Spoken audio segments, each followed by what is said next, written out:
भुवनेश्वर में खूब धूमधाम रे पालित हो जाइछि गुरुजी डॉक्टर चंद्रभानु शतपथींकर 80तम जन्मोत्सव।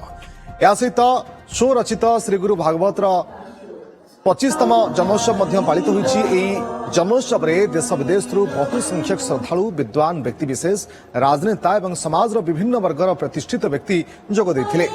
ए अवसर में गुरुजी रचित पुस्तक शिरडी साई बाबा एक प्रेरणादायक जीवन उन्मोचित होता जहाँकि इंग्राजी भाषा रे प्रथमे प्रकाशित हुई बेस्ट सेलर पुस्तक भाव में मान्यता लाभ करथिला। ए पुस्तकटी पूर्व हिंदी एवं मराठी भाषा में प्रकाशित होइछि। वर्तमान यार ओडिया संस्करण लोकार्पित होइछि। हार्पर कॉलेज बही जोटा कि बेस्ट सेलर बही तार ओडियाटा रिलीज है सेटा मुख्य तापर सांताल भाई मान सांताल परिवार ट्राइबल बही गोटे जो अच्छी लैंग्वेज रे सांताल से रिलीज कलु तापर समस्त गोटे बाबा साथ अनुभूति मूलक बही लिखते रिलीज है।